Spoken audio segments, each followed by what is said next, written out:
Says breaking. This is from yesterday. Tuscaloosa judge has denied Charles Bediako's motion for a preliminary injunction.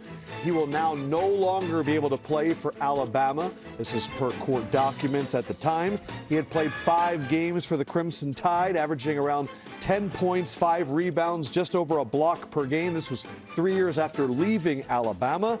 And today, Nate Oats spoke about the newest movement. There's a reason there's a lot of G League players trying to come back to college. The money's a lot better. The development's a lot better. You get way better.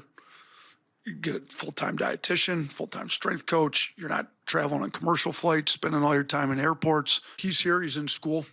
We're going to help him try to gain weight back that he's lost since he was in the G League. We're going to continue to help his basketball development and continue to help his development as a student and a student athlete. So 100% it was worth it. I'd do the same thing 100 times out of 100 for any of our guys that it made sense to do it with.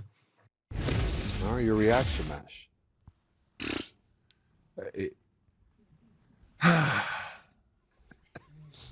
He's selling a lot there. He's selling a lot. From what he said about, obviously the money's better, you're not going to become a better pro by going down to play in college. It's just not happening. The pro game is a different game. I'm pretty much tired of the subject at this particular point. The rules are the rules. The kid went pro. He's trying to come back to school. For whatever reason, NIL money or scholarship, whatever it may be, he gave up his eligibility. That's the bottom line of it. And he's trying to win games. I understand what Nate Oats is trying to do.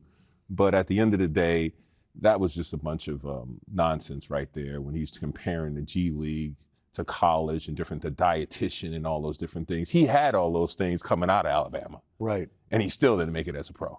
It's interesting. I know other coaches that have faced Alabama when they had Bediako are like, well, what does this mean about our games?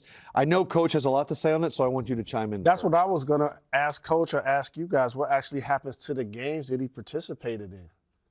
Does anyone know what happens to those wins and losses? I don't think anybody's thought that far. So this is the roster that's made available for March. Crimson Tide went 3-2 this season with Bediako. Today was denied. They will evaluate Alabama by the roster that it has available. So you have to wonder, maybe they'll weigh those 3 wins less. Does that also mean they weigh the 2 losses less? Coach, give us some understanding right now. Well, I think that I understand the argument that Alabama made from the very beginning. There are a lot of G League players and foreign players that are here that played professionally, and they were able to come back. But the one thing none of those guys did was none of them signed their eligibility away. Right. He made the conscious decision to go play professionally in the NBA, sign that NBA contract. He gave up his eligibility. Yeah. That's the one major difference. I think the second thing is this. Alabama decided to play an ineligible player. Bediako was ineligible the entire time he was playing, according to the NCAA. They just got that judge injunction that allowed him to play for that small window of time. Correct. And the Alabama went to the NCAA and appealed the ruling, and it came back again. He is ineligible. So I think then they make a decision. Nate said he'd play him 100 times again. What it tells me is that Nate really doesn't care about the SEC. He doesn't care about the NCAA, and it's fine. You're going to care about your student athletes, that's fine.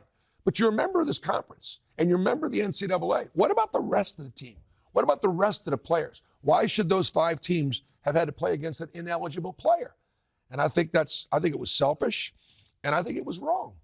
Would you feel that way if we were talking about Baylor and not Alabama? I just want to get like the Auburn-Alabama rivalry out of it. No, the Auburn-Alabama rivalry is out of it. The bottom line was he was ineligible. They appealed it. They said he was ineligible. They went to court. And the court said he could play with some sort of injunction, and they played him knowing that there was a possibility that he could be ineligible again. So they just they didn't care about anybody else in the league. They didn't care about college basketball, and I understand that. But you know what? If you don't want to be who we say you are, then don't act that way. I agree, and I hope this set a precedent, actually. I think that's probably what this judge was trying to do, because if you allow him to play, to your point, after he signed a professional contract, you're going to have people trying to flood the NCAA to return to college MASH because they weren't able to make it to the league. Now coming back to Coach Oats' point, to now get more money, get more opportunity, get more fame, to extend their career, even though they weren't able to go straight from college to the G League, then to the pros or overseas. I left school early as a junior.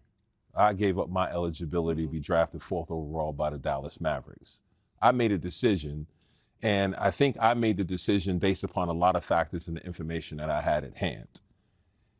How come we're always trying to rescue people from making poor decisions? Certain things you have to really just sit there and say, you know what, I made a poor decision. I can't escape from it. I got to figure a way out of this particular decision that if I'm not an NBA player, there are other options. There's G League, there's overseas that you can make a lot of money.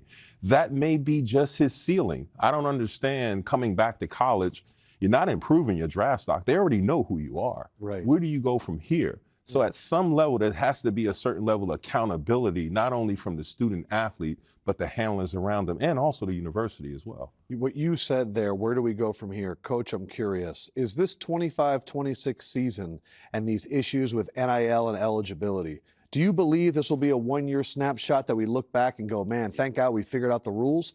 Could this bleed into next year as well? I don't see it bleeding in next year. And one of the reasons why we're making a big deal of this is we would like the rules to change. Again, I understand Alabama's argument, but just because you don't like the decision doesn't mean everybody's just going to take those decisions to court.